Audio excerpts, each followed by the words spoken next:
मेरे प्यारे भारत के मूल निवासियों, बाबा साहब डॉक्टर भीमराव अंबेडकर जी की सोच की दुनिया में आपका बहुत बहुत स्वागत है। यज्ञ कथा रामायण में इस प्रकार कही गई है। राजा त्रिशंक की इच्छा हुई कि ऐसा एक यज्ञ किया जाए जिससे इसी शरीर से स्वर्ग प्राप्त हो। उसने वशिष्ठ को बुलाया। वशिष्ठ ने कहा कि यह असंभव है। त्रिशंक दक्षिण की ओर गया जहां वशिष्ठ के 100 पुत्र तपस्या करते थे और उनसे इसी बात की प्रार्थना की।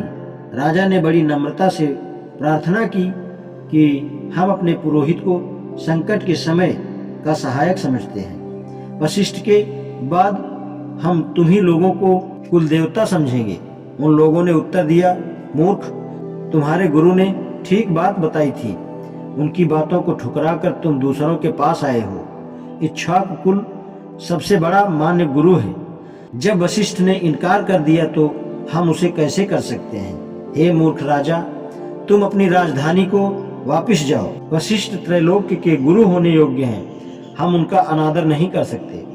राजा ने कहा कि चूंकि वशिष्ठ और आप लोगों ने मेरा कहा नहीं माना, अतएव अब कोई और तरकीब की जाएगी। ऐसा सुनकर उन लोगों ने राजा को कहा कि चांडाल हो जा। इस श्राप के असर से राजा की सूरत एक चांडाल की हो गई। तब अपने अभाग्य पर पश्चाताप करता हुआ राजा विश्वामित्र के पास गया। विश्वामित्र को उस पर दया आई। उन्होंने वादा किया कि हम एक ऐसा यज्ञ करवाएंगे जिससे इसी चांडाल की सूरत से तू स्वर्ग जा सकेगा। चूंकि तू कौशिक के पास आया है, अब स्वर्ग मेरे हाथ में है। विश्वामित्र ने यज्ञ की तैयारी करने की आज्ञा दी। यज्ञ भी कहा कि संपूर्ण महर्षियों को और वशिष्ठ के पुत्रों को भी निमंत्रण दो। विश्वामित्र के शिष्यों ने आकर संदेश दिया कि वशिष्ठ को छोड़कर सब ब्राह्मण इकट्ठे हो रहे हैं। वशिष्ठ के पुत्रों ने जो कठोर शब्द कहे हैं उसको आप सुनिए।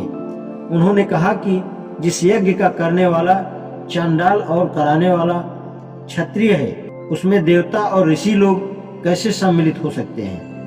चांडाल का अन्न खाकर ब्राह्मणों को स्वर्ग प्राप्ति कैसे हो सकती है। विश्वामित्र ने यह सुनकर क्रोधवश श्राप दिया कि वशिष्ठ के सब लड़के भस्म हो जाएं और 7 जन्म तक मृतक के घर जन्म लें। वशिष्ठ को उन्होंने श्राप दिया कि निषाद हो जाओ। जब श्राप भलीभूत हो गया तब उन्होंने यज्ञ कराया।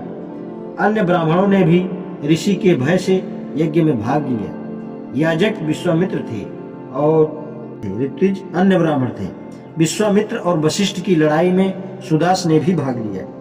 सुदास के पुरोहित वशिष्ठ थे। वशिष्ठ ने उसका राज्याभिषेक कराया था।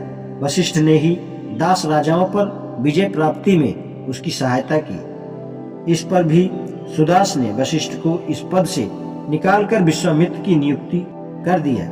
विश्वामित्र ने यज्ञ कराया। इससे विश्वामित्र और वशिष्ठ की शत्रुता हो गई।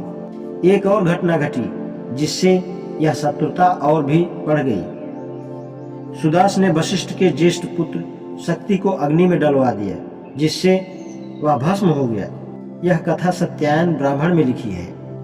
ऐसा करने का कारण सत्यायन ने नहीं बताया, परंतु सद्गुरु शिष्य ने ऋग्वेद के कात्यायन अनुक्रमणिका की टीका में कुछ प्रकाश डाला है। सद्गुरु शिष्य का कहना है कि सुदास ने यज्ञ किया, वहां पर विश्वामित्र और शक्ति का विवाद हो गया।